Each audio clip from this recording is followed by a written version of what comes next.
satu akidah. Lama-lama kalian berubah, dia berubah menjadi warna lain. Na'udzubillah, summa na'udzubillah. Dan mengatasnamakan atas nama toleransi, konyolnya lagi. Iya, saya hanya berdoa bang. Saya hanya berdoa. Ini saya berdoa. Tapi saya nggak janji.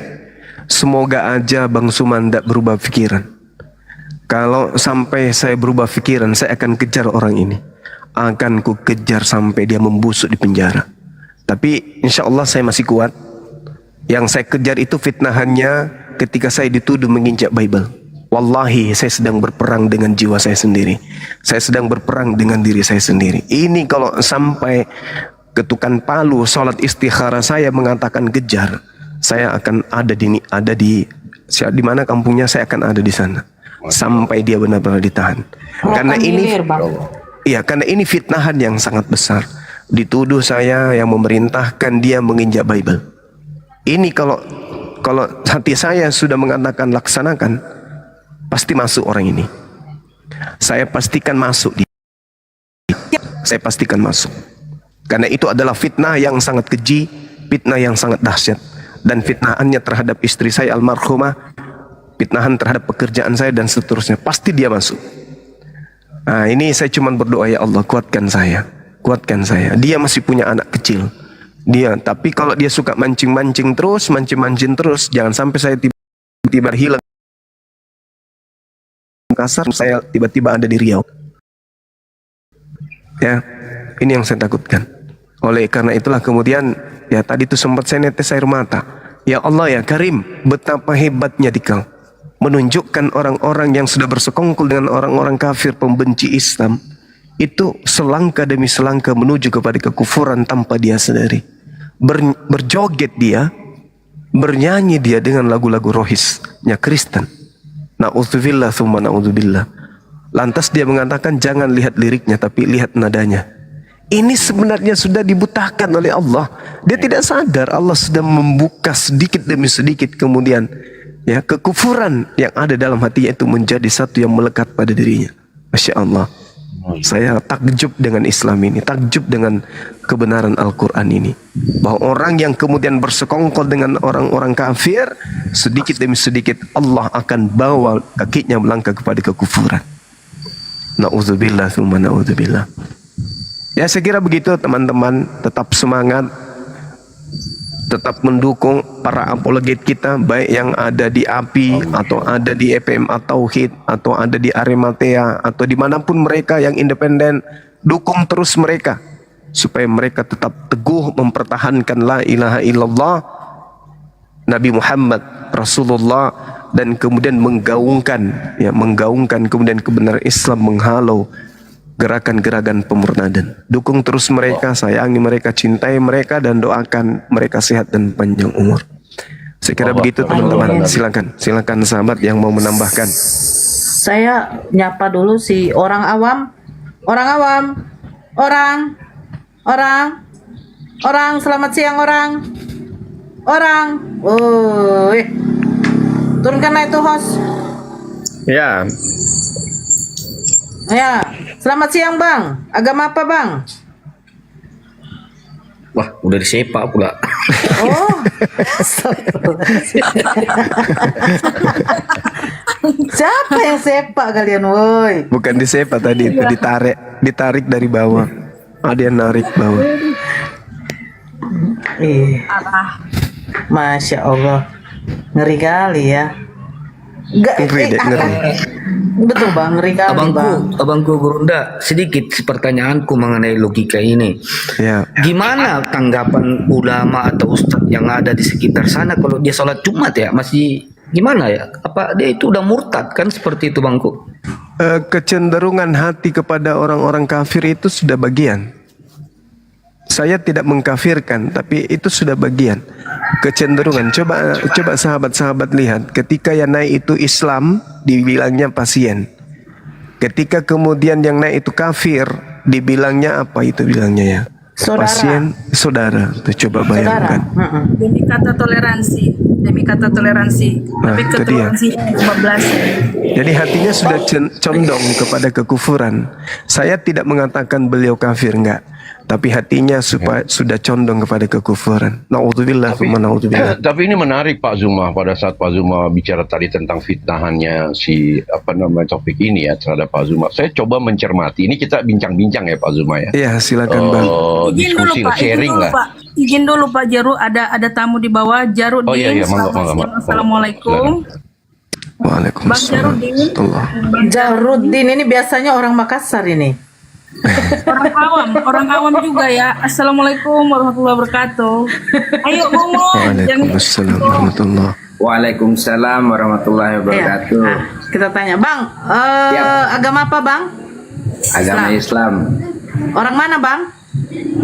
Bima. Dari NTB. Salah saya Bang. Meleset Bunda Nora, meleset Bunda Nora. Oke. Meleset. Oke. Ya. Semoga NTB-nya silakan mana? sampaikan. Lombok, Mataram. Saya aslinya dari Bima, Bang Zuma. Cuma besarnya di NTB, Bang. Bang Zuma yang betul. Biasanya din gitu loh Bang. Ya. Tembus Ya, kan, silakan, tembus. Bang. Udah. Tapi Pak Zuma saya juga nyaris Saya meleset Pak mau Zuma. bertanya ke Bang Zuma. Nah, kebetulan saya ini kan besarnya di NTT, di lingkungan nonis gitu. Jadi bagaimana caranya saya itu mempertahankan atau memperdalam akidah, memperkuat akidah agar keluarga maupun di lingkungan saya itu tidak sampai Murtad. terjadi pemurtadan gitu Pak. Ya minta Ya, tolong sederhana, Bang, Bang. untuk solusinya mungkin bagaimana untuk hal itu. Terima kasih. Sederhana Bang. Belajar apologet. Belajar apologet. Simak debat-debat kita. Insya Allah. Ada yang lain. Tak ada lagi yang lain. Karena sudah banyak orang lulusan pesantren katanya kiai, ustadz dan seterusnya ujung-ujungnya murtad kan. Kenapa? Karena mereka nggak paham Bible. Jadi untuk mempertahankan kemudian keluarga dari pemurtadan, pelajari Bible. Kita akan menertawakan diri kita ketika kita kemudian murtad lalu baca Bible. Oh, ternyata gila isinya di dalam. Tuh ya, bahwa di Bible itu ada Tuhan orang Kristen bernama Yesus yang mati bla bla dan seterusnya. Itu menggelikan bagi kita umat Islam. Jadi kalau bertanya bagaimana caranya saya kemudian membentengi akidah, perdalam Al-Quran, lalu jadikan Bible itu sebagai bacaan di sela-sela waktu. Supaya, kan yang agama syiar di Indonesia dua, Islam Kristen. Kristen datang hantam dengan Bible-nya. Bagaimana mungkin saya pindah ke agamamu, sedangkan agamamu sendiri, ya Tuhannya mati dan seterusnya. Gitu.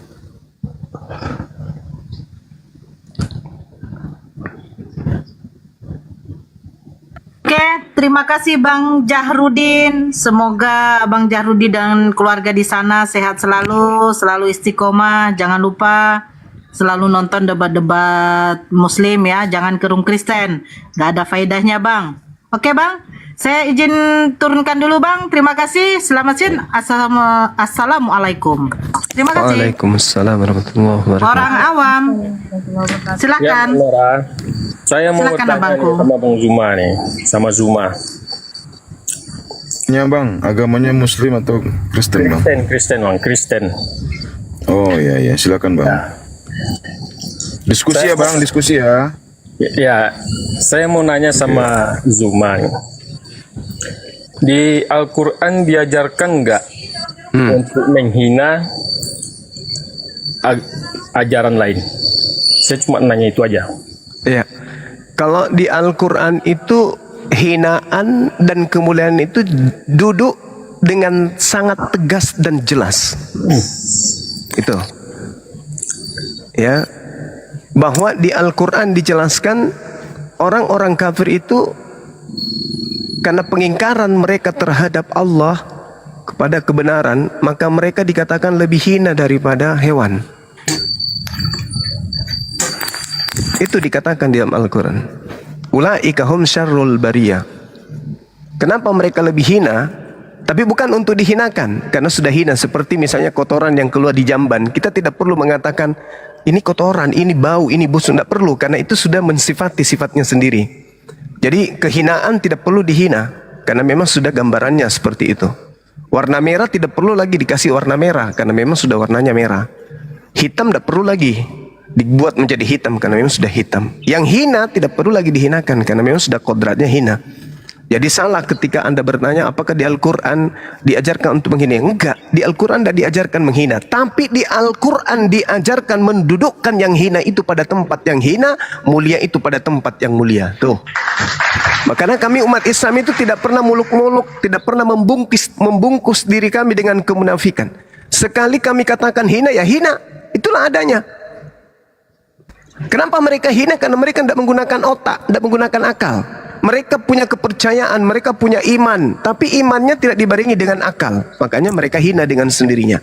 Jadi apakah di Al-Quran ada penghinaan? Tidak ada penghinaan dalam Al-Quran. Tapi Al-Quran mendudukkan hina itu hina, mulia itu mulia. Demikian.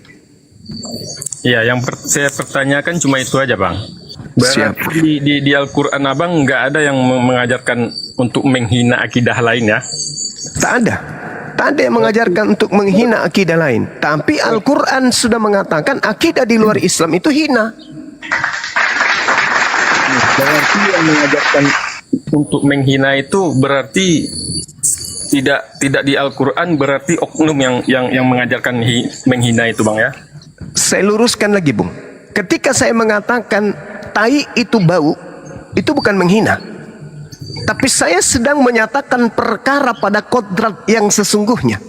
Saya tidak akan mungkin mengatakan tai itu harum. Tidak mungkin. Berarti saya ada gagal berpikir. Al-Quran mengatakan ulaika hum syarrul bariyah. Udah selesai. Orang-orang kafir itu lebih hina dari binatang. Udah selesai. Itu adalah kodrat. Itu keadaan. Itu keadaan.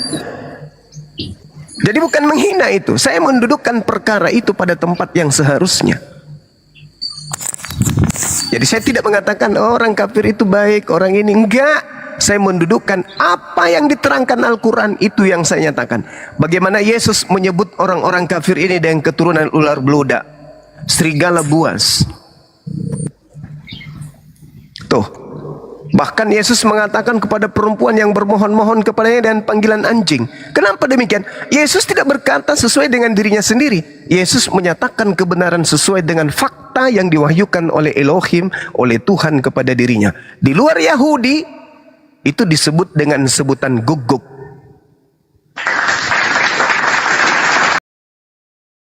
Dan kalau Anda melihat di dalam Galatia 2 nomor 14, orang yang hidup secara kafir adalah orang yang tidak bersunat. Kata siapa? Paulus.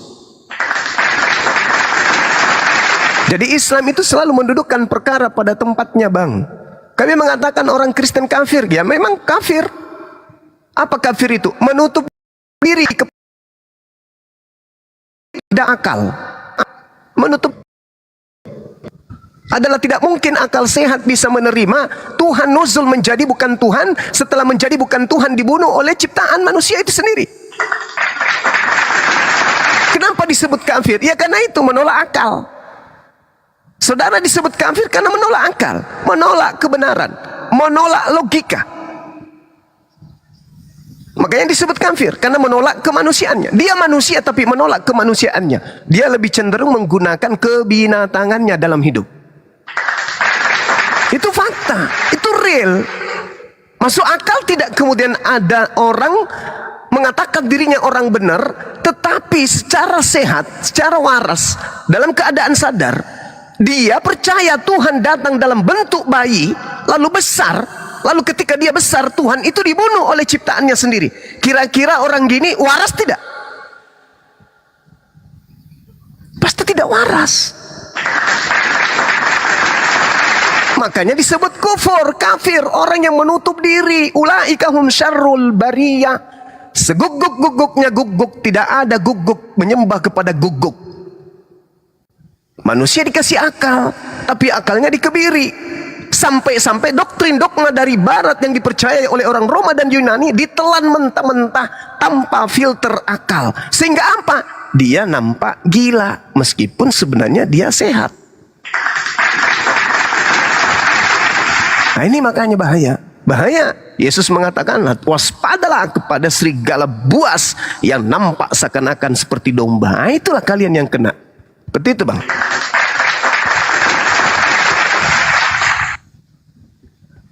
Ya, silakan orang awam.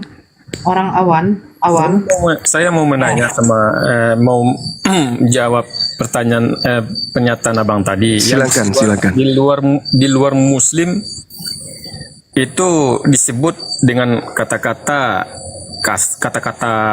nggak pantas lah dibilang anjing. Itu ayatnya di mana itu, Bang, di dalam Al-Quran?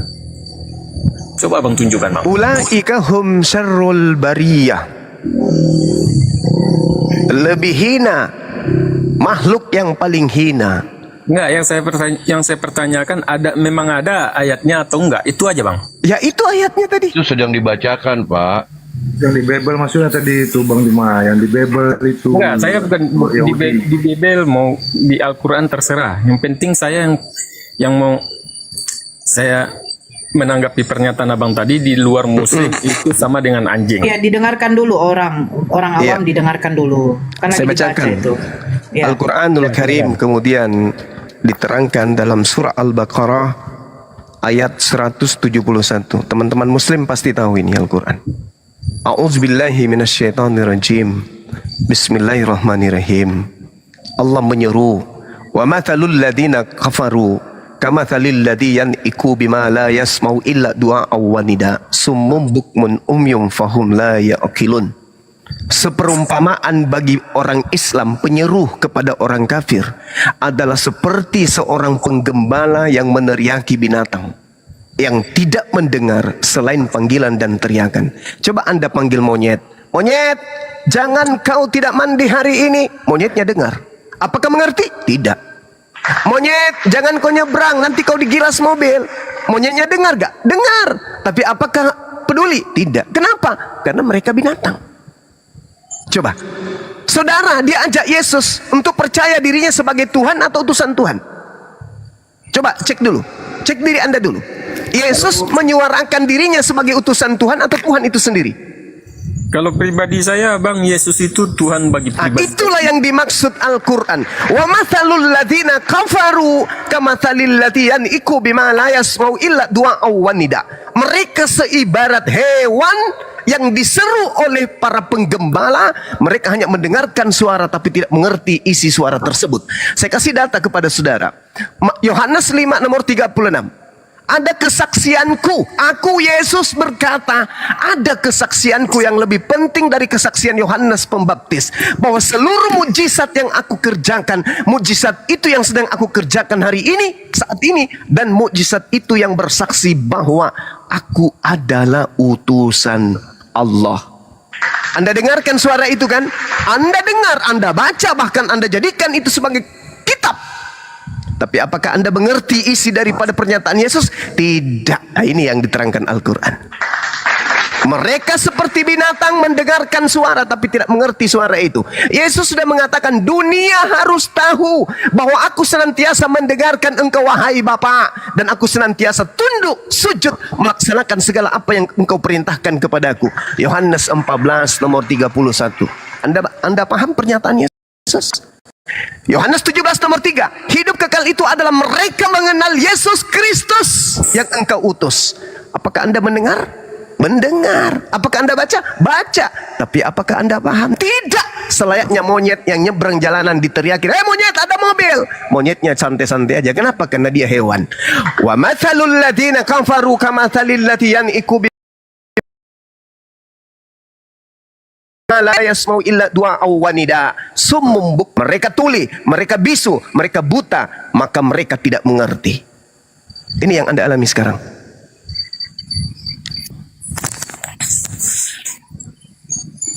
Nah, sekarang gini, Bang Zumaya. Silakan. Saya mau bertanya tentang syahadat. Yes. Bang Zuma waktu di syahadat kan mengucapkan kata, yaitu kata aku bersaksi Ya. bahwa tiada Tuhan selain Allah. Ya. Berarti kalau pemikiran saya Tuhan dengan Allah itu berarti kalau bagi saya sama. Berarti kalau bagi pemikiran Bang Zuma itu berbeda. Dan aku bersaksi bahwa Nabi Muhammad adalah Rasul utusan Allah. Ya, Dalam Bang Zuma bersahadat seperti itu, apakah Bang Zuma pernah menyaksikan bahwa memang Muhammad utusan Allah, bahwa tiada Tuhan selain Allah? Itu Oke. saksi. Abang melihat Oke. sendiri ya. Oke, baik. Saya melihat kemudian adik saya yang perempuan hamil, diperiksa USG kandungannya betul beliau hamil. Lalu saya bersaksi bahwa adik saya benar-benar telah melakukan hubungan suami istri dengan suaminya. Kira-kira persaksian saya ini salah atau tidak? Itu nggak salah Bang. Soalnya Bagus. itu memang nyata. Bagus. Yang tidak nyata, yang abang nyatakan itu yang jadi masalah. Oke. Ketika kemudian berbicara mengenai kenabian baginda Rasulullah Muhammad sallallahu alaihi wasallam, Allah menyatakan apa? Ma dalla sahibukum wa ma gawa wa ma yantiqu 'anil hawa in huwa illa wahyu yuha 'allamahu syadidul quwa. Kawanmu Nabi Muhammad tidak sesat dan tidak keliru, dan tidaklah kemudian yang diucapkannya itu berupa Al-Quran menurut hawa nafsunya, dan tidak lain Al-Quran itu adalah wahyu yang diwahyukan kepadanya. Saya bersaksi hari ini bahwa Al-Quran ini adalah wahyu yang diterima oleh seorang yang bernama Nabi Muhammad, dan karena Al-Quran ini menyatakan kebenaran kalam ilahi, maka kesaksianku itu, meskipun saya tidak melihat beliau menerima wahyu, tapi saya melihat kandungannya benar-benar hamil saudara saya, maka saya bersaksi beliau sudah melakukan bersama dengan suaminya. Saya bersaksi bahwa yang Rasulullah sampaikan sampai kepada saya ini adalah betul-betul wahyu dari langit, dikarenakan kebenaran mutlak absolut, tidak ada keraguan terhadap Al-Quran. Saya bersaksi beliau adalah Nabi. Karena kalau bukan Nabi, bukan Rasul, maka kitabnya akan sama seperti kitab Lukas, Markus, Matius, Yohanes, dan seterusnya. Alhamdulillah, Al-Quran tetap murni dari lisan beliau, dan tak ada satupun isi Al-Quran yang bertentangan dengan ilmu pengetahuan, begitupun zaman. Siapa beliau? Hidup 1400 tahun silam. Tidak ada internet, tidak tahu membaca, tidak paham Taurat, tidak paham kemudian Injil, tidak paham Mazmur, tetapi beliau mengurai. Siapa beliau? Orang jahiliyah, hidup di zaman jahiliyah, umatnya dikelilingi kejahiliaan, tanpa ada kemudian digital, hidup di dunia yang belum beradab. Kemudian dia mampu menguraikan isi alam semesta ini tanpa keraguan seorang diri. Kalau beliau bukan wakil Tuhan di atas muka bumi ini, lalu beliau siapa? Sekarang begini Bang Zuma ya. Bagi saya itu Yesus itu diangkat sebagai Tuhan itu bagi kepercayaan saya Bang ya. Saya pribadi bukan mengapa pribadi saya. Yesus itu adalah Tuhan. Karena kenapa saya bilang dia Tuhan? Karena ketika dia mati dan dia bangkit, itu daging dengan roh itu bersatu, bangkit ke surga. Dan itu disaksikan dengan ribuan mata. Sementara abang tidak meyakini kesaksian itu sendiri. Dan bagaimana abang bisa meyakini dalam syahadat bahwa tiada Tuhan selain Allah dan Nabi Muhammad utusan Rasul dan utusan Allah. Sementara Yesus sendiri yang di Al-Quran abang, Isa Al-Masih, itu abang abaikan. Coba abang jelaskan. Oke. Yesus mempersaksikan dirinya sebagai manusia. Orang-orang mempersaksikan dirinya sebagai manusia. Hanya Kristen ini yang tampil beda, mempersaksikan Yesus itu adalah Tuhan itu sendiri. Itu yang Anda harus pahami dulu. Kemudian ketika kami bersaksi, saya bersaksi tiada Tuhan selain Allah. Apakah Allah itu tidak bisa saya lihat? Saya melihatnya kok. Saya melihatnya. Dengan mata batin saya melihatnya. Apa buktinya saya melihat beliau? Ketika Al-Quran mengangkat walaqad khalaqnal insan wa nahnu aqrabu ilaihi min hablil warid. Aku Tuhanmu lebih dekat wahai semua, sedekat-dekatnya kau semua kepada urat lehermu. Aku Tuhan yang menciptakanmu jauh lebih dekat ke kamu daripada kamu ke urat lehermu. Itu kata Al-Quran. Nah sekarang saya ingin membuktikan kebenaran ayat suci Al-Quran saya. Kata Al-Quran, wa nahnu aqrabu ilaihi min hablil warid. Aku lebih dekat kepadamu wahai Suma daripada kamu kepada urat lehermu sendiri. Nah, saya buktikan. Ini urat leher saya loh. Ketika saya tanya, ini urat leher saya ada berapa banyak di dalam? Apa yang terjadi di dalamnya? Seperti apa kemudian komponennya? Bagaimana cara kerjanya? Rupa-rupanya saya tidak tahu. Padahal sudah melengket pada diri saya. Saya tidak tahu. Tuhan saya mengatakan saya lebih dekat. Ternyata Tuhan saya yang mengatur segala-galanya. Ini kepala saya nih. Sedang kupegang kepala saya nih. Kupegang. Bulat kepala saya. Kepala saya pakai tidur, saya pakai bangun, saya pakai makan, saya pakai bicara, saya pakai pergi, saya pakai pulang, saya pakai dari sejak lahir sampai hari ini. Tapi saya tidak tahu apa isinya di dalam. Saya tidak tahu isinya apa loh. Berarti benar kata Quran, wa nahnu aqrabu ilaihi min hablil warid. Wahai manusia, aku lebih dekat kepadamu daripada urat lehermu. Artinya, aku yang melihat semua, aku yang mengatur semua yang ada dalam dirimu. Walaqad khalaqnal insana wa na'lamu ma tuwaswisu bihi nafsu. Aku sungguh Tuhanmu telah menciptakanmu dan mengetahui apa yang dibisikkan oleh hatimu. Sekarang saya bersuara. Apakah saya tahu suara saya itu apa? Suara saya itu apa? Bentuk suara saya itu kayak mana? Suara saya itu seperti apa? Saya tidak tahu. Bahkan roh yang ada dalam diri saya nih, saya tidak tahu. Saya berbicara ini kenapa? Saya bisa mendengar ini kenapa? Saya bisa melihat ini kenapa? Siapa yang membuat saya bisa melakukan ini semua? Saya sendiri. Mustahil. Tidak mungkin. Bagaimana mungkin Zuma bisa membuat diri Zuma melihat? Bagaimana mungkin Zuma bisa mendengar, membuat kuping lalu mendengar? Enggak mungkin. Ini ada yang meminjamkan, ini ada yang memberikan, ini ada yang mengaturnya semuanya. Siapa dia? Dialah Tuhan kami. Maka kami bersaksi tiada Tuhan selain Allah. Bahkan Yesus yang Anda sembah apa katanya? Yohanes 5 nomor 30. Aku tidak dapat berbuat apa-apa dari diriku sendiri. Lalu yang membuat kamu sakti, membangkitkan orang mati, membuat orang buta berjalan, orang buta melihat, itu siapa? Allah Azza wa Jalla, pencipta langit dan bumi. Makanya kalau Anda bertanya, umat Islam itu menyembah siapa? Laisa kamitslihi syai'. Tuhannya umat Islam tidak serupa dengan makhluk, sehingga Tuhannya umat Islam itu tidak bisa digambarkan. Kenapa demikian? Karena umat Islam tidak butuh melihat Tuhan. Yang dibutuhkan umat Islam adalah umat Islam harus sadar sesadar-sadarnya dengan akal sehat dan kewarasan, dalam keadaan sadar bahwa yang maha melihat itu sedang menyaksikan perlakuan tindakan umat Islam. Seperti saya nih, apakah saya perlu melihat Tuhan saya? Enggak perlu. Kenapa? Karena Tuhan saya yang melihat saya. Itulah ihsan. Sembahlah Allah seakan-akan engkau melihat Allah. Tapi sekiranya engkau tidak melihatnya, sadarilah sepenuh hati bahwa sesungguhnya Allah melihat engkau. Maka yang kami lakukan memperbaiki diri, memperbaiki hati. Kenapa? Karena Tuhan melihat kami. Kami tidak melihat Tuhan, tapi Tuhan melihat kami. Maka ketika kami menyembah, tidak perlu kami melihat. Yang pasti Tuhan melihat kami menyembah. Berbeda dengan saudara. Anda harus pelototin Tuhan saudara. Anda harus melihat Tuhan Anda mati, dikubur, bangkit. Ini apa? Coba.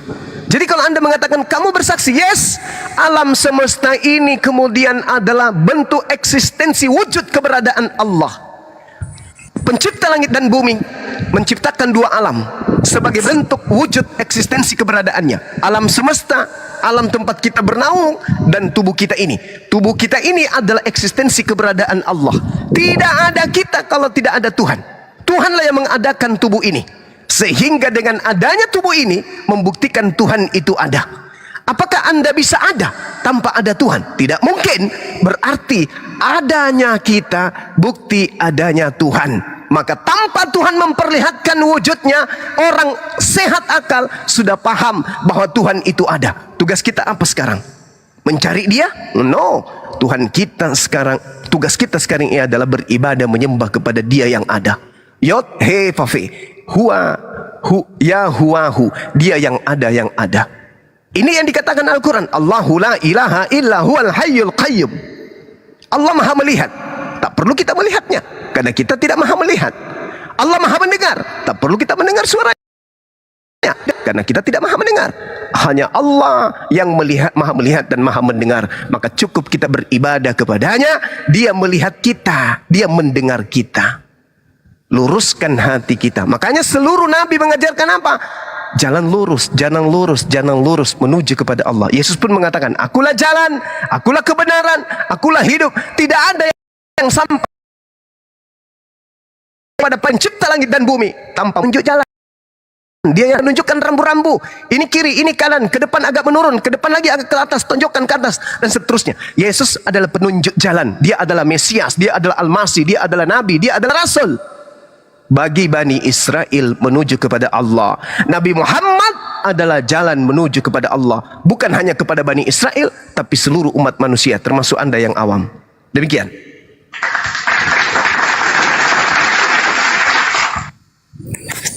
Jadi di luar muslim saya katakanlah orang Kristen, berarti abang tidak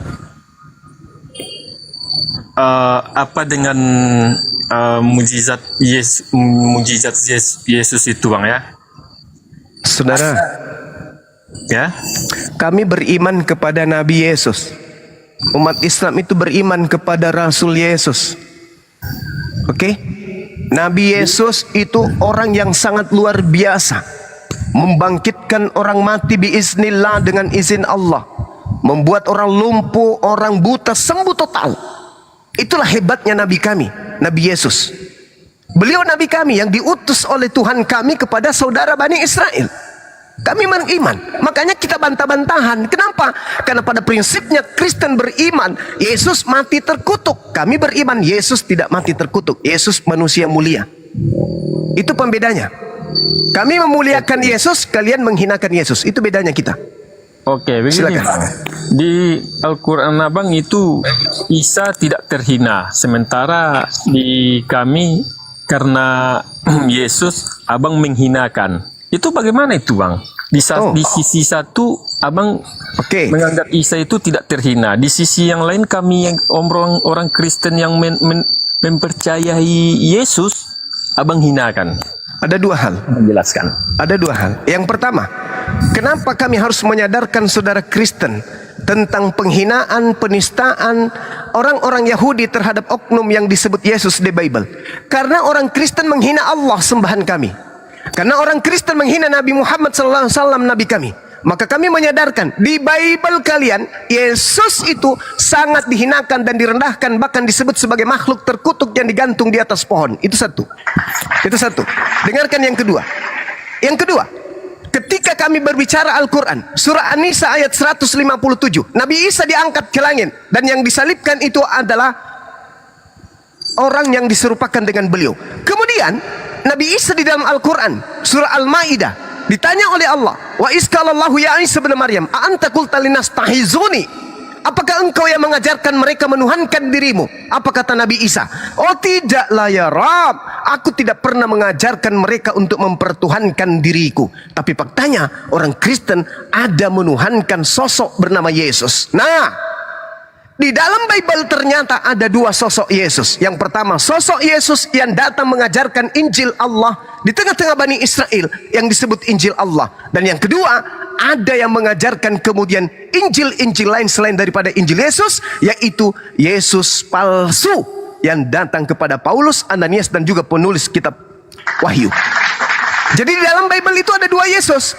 Yesus yang adalah Nabi Yesus, dan yang kedua adalah Dewa Yesus. Siapa yang mengajarkan tentang Dewa Yesus? Orang Roma.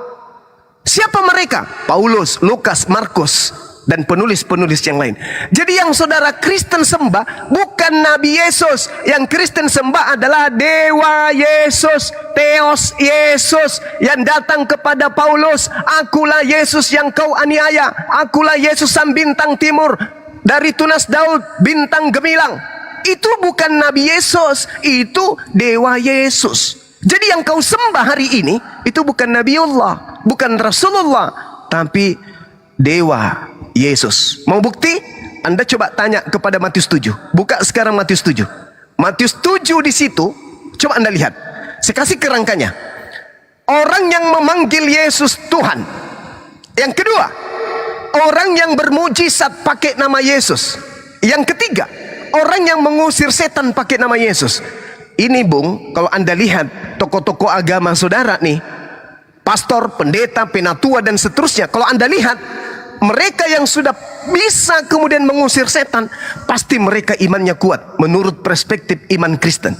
Orang yang bisa bermujizat pakai nama Yesus pasti orang yang baik, orang yang bersih hatinya, orang yang istilahnya sudah imannya sudah level langit.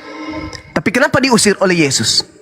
Karena sejatinya yang mereka pakai untuk mengusir setan, nama yang mereka pakai untuk bermujizat, dan yang mereka sembah di gereja, itu bukan Nabi Yesus.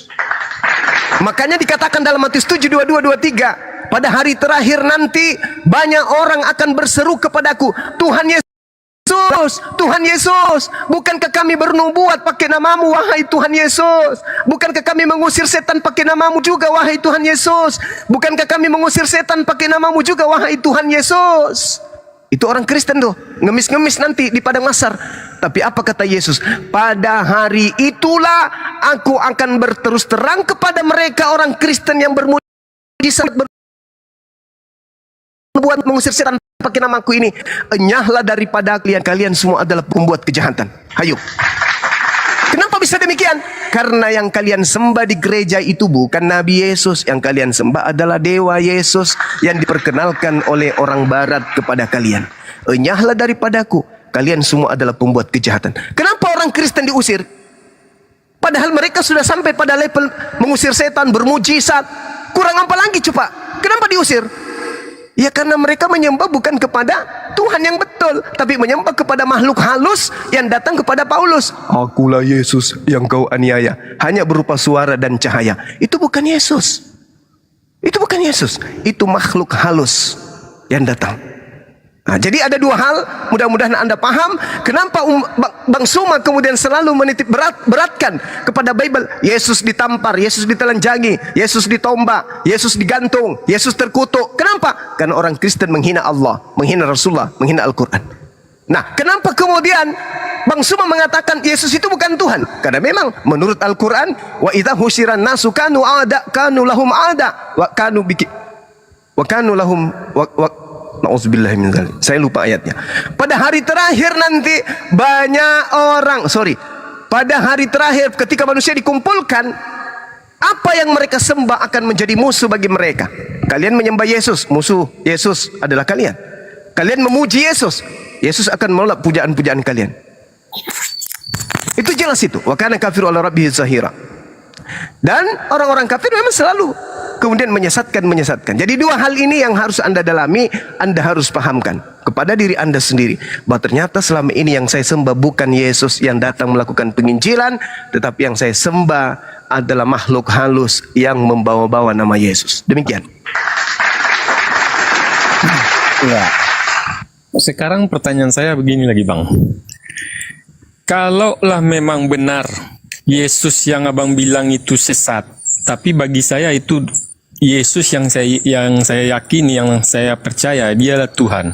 Tapi kalau Abang memang mengimani itu Yesus itu sesat, kalaulah benar dia sesat, berarti Abang saya doakan selamat, kan begitu.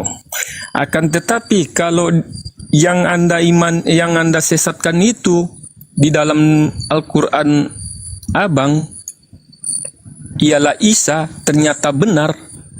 Bagaimana dengan Abang dengan pengikut Abang? Coba Abang jelaskan. Oke, saya jawab. Kalau Yesus itu betul Tuhan, Yesus benar-benar Tuhan nih, maka umat Islam selamat. Kenapa? Tuhan itu mustahil berdusta.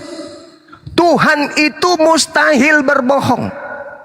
Yesus datang mengatakan, aku diutus hanya kepada domba yang sesat dari umat Israel. Hidup kekal, mereka mengenal engkau satu-satunya Tuhan yang benar, dan mengenal Yesus Kristus yang engkau utus. Kami umat Islam mengenalnya sebagai utusan. Dia bersaksi, Yohanes 5:36. Bersaksi sebagai apa? Utusan Tuhan. Kesaksiannya kami imani. Kami beriman dia adalah utusan. Itu kalau dia Tuhan. Jadi Yesus Tuhan, umat Islam tetap selamat. Oke? Umat Islam tetap selamat. Karena umat Islam tidak menuhankan Yesus, karena Yesusnya memerintahkan menuhankan kepada apa yang ada di langit, bukan menuhankan dirinya. Nah, bagaimana kalau Yesus itu ternyata bukan Tuhan? Umat Islam juga selamat, karena memang kami tidak menuhankan Yesus. Itu satu. Kedua, kalau Yesus Tuhan, apakah Kristen selamat? Tidak juga. Kenapa bisa Kristen tidak selamat kalau Yesus itu Tuhan? Karena Yesus mengajarkan umatnya untuk menyembah kepada yang mengutusnya, bukan kepada dirinya. Sedangkan Kristen menyembah kepada dirinya. Yesus mengajarkan menyembah kepada Tuhan yang mengutusnya. Kristen kena, meskipun Tuhan Yesus itu Tuhan. Kemudian yang kedua, kalau Yesus itu Rasul ternyata bukan Tuhan, Kristen juga tetap masuk neraka. Sama aja. Yesus Tuhan, Islam tetap masuk surga. Yesus Tuhan, Yesus Rasul, Islam masuk surga. Kalau Kristen, Yesus Tuhan atau dia hanya Rasul, Kristen tetap saja masuk neraka. Nah, sekarang mari kita masuk ke dalam data. Kita masuk ke dalam data. Ketika Anda mengatakan bagaimana kalau Yesus itu Tuhan, tidak mungkin Yesus itu Tuhan. Satu, dia manusia.